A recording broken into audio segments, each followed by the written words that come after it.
pour se lancer, je pense qu'il ne faut surtout pas avoir peur parce qu'il faut s'apprêter quand même à assumer des décisions, même si ça reste, pour ma part, du sport amateur.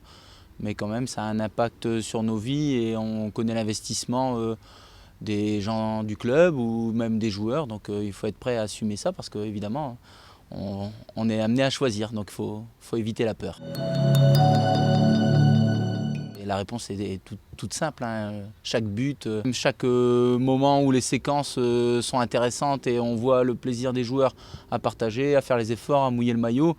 Donc s'il y a des gens autour d'un terrain, c'est parce qu'ils viennent chercher ce plaisir-là. Et nous, il est démultiplié parce qu'on a quelquefois anticipé certaines choses.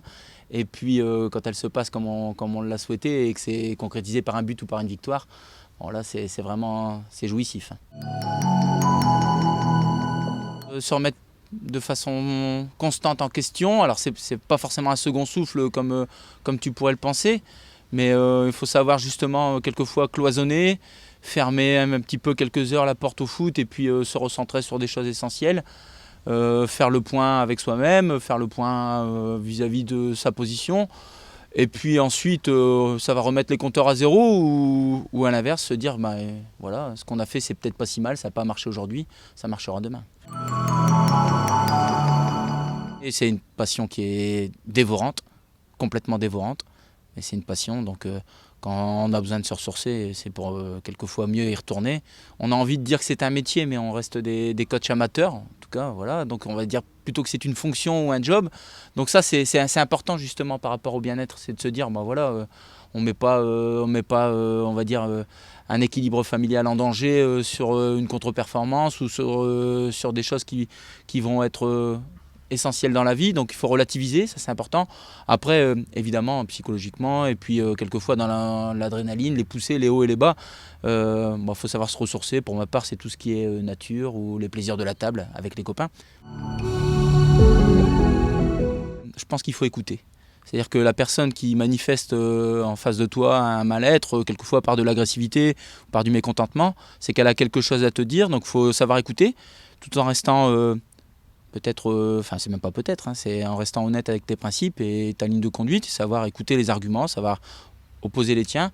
Évidemment, aujourd'hui, il y a des outils, si c'est un joueur, qui sont très intéressants comme la vidéo, même si on ne l'utilise pas encore assez à mon goût dans notre club, ou la question des statistiques, hein. Ça, c'est vrai que ça reste quelque chose qui peut amener de l'eau à ton moulin, ou si ce n'est des preuves, des arguments.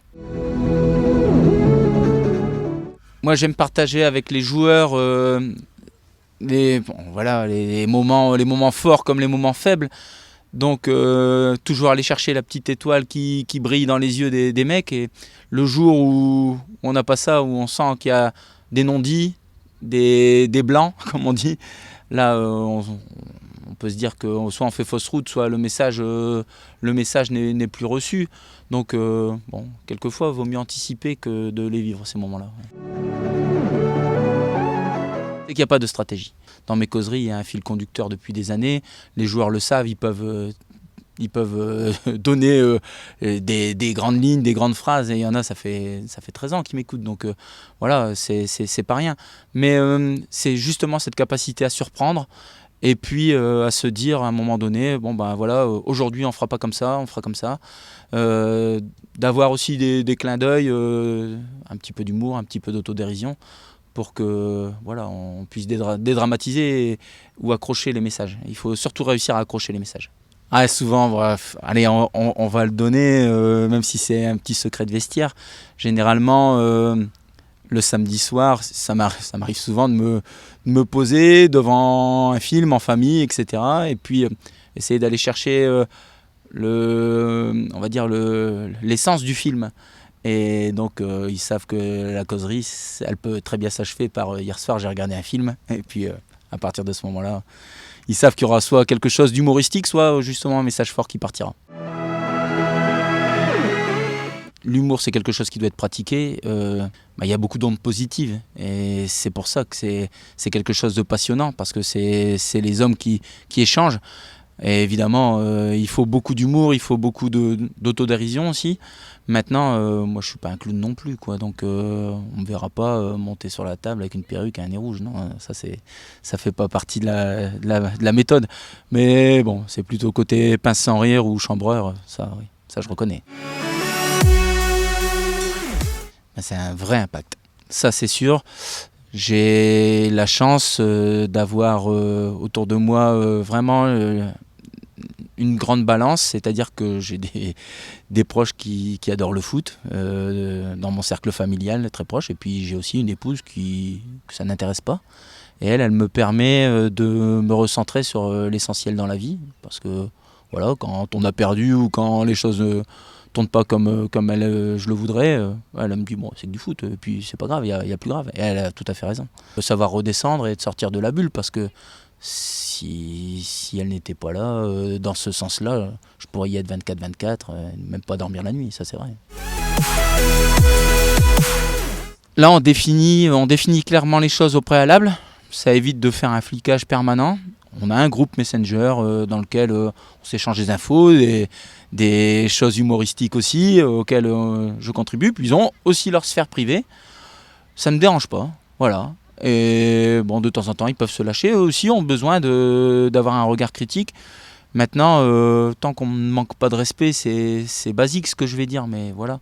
Ça, c'est important. Après, sur la sphère privée, il faut connaître aussi les joueurs et savoir quelles sont leurs attentes, quels sont, on va dire, leurs hobbies, leurs passions, pour pouvoir réussir à les accrocher sans entrer dans leur intimité. Et puis voilà, c'est simplement mieux les connaître. Ça, c'est très important. Mais heureusement qu'il y a de l'ego, parce que pour faire un bon joueur, il en faut de l'ego. Il faut des égos dans une équipe. Après, il y a différents types d'égos. Pour moi, il y a des gens qui ont peut-être un petit côté narcissique, qui aiment bien, voilà, ou même exhibe. Et c'est important sur un terrain d'avoir un côté exhibe, de montrer des belles choses, de se sentir mis en valeur parce qu'on a bien fait les choses. Ça peut être un geste technique, ça peut être des choses, tant que c'est utile, ça peut être très intéressant. Il peut y avoir aussi des garçons à qui on n'a pas dit non, donc qui sont un petit peu auto-centrés. Ça fait partie de l'éducation. C'est de plus en plus le cas, il faut faire avec. Et puis, là où c'est plus compliqué, c'est quand on a des garçons qui refusent l'évidence ou qui sont, on va dire, dans le déni. Et là, il faut des arguments, comme on le disait tout à l'heure, mais il faut les écouter. Je pense que c'est important. Chacun a une part d'ego, et même s'il faut aussi faire très attention à ceux qui en ont moins d'ego. Et voilà. C'est vrai que je suis responsable du vestiaire, je suis responsable peut-être sportif du club, mais le responsable, on va dire, administratif et total, c'est le président. Donc on n'en a jamais, depuis que je travaille avec Jacques Delattre et Thierry Hans, on n'a jamais eu à se séparer d'un joueur pour raison disciplinaire. Donc ça c'est important.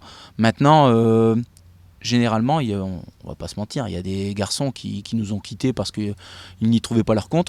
C'est souvent le vestiaire qui a eu pas la peau du joueur, mais voilà, qui a eu raison du joueur. Parce qu'on essaye de fonctionner en famille. Voilà. C'est celui qui a des résultats, ça c'est la définition certainement basique.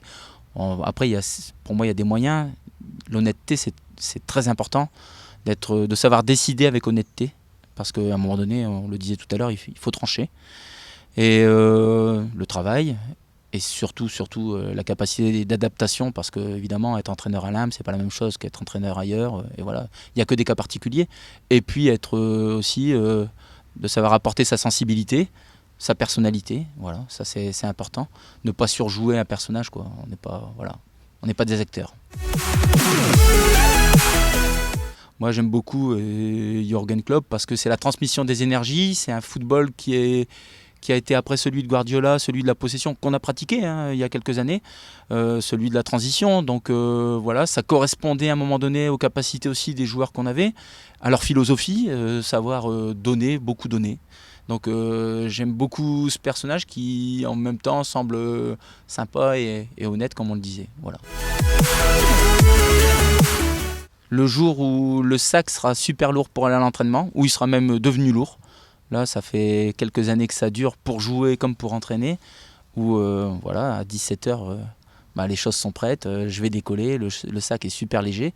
Et c'est un peu comme à chaque fois un peu comme un départ en vacances, on est content de partir puis on est content de revenir à la maison. C'est la générosité, hein. Ouais, c'est savoir, et puis le partage, partager avec les autres, ça c'est important.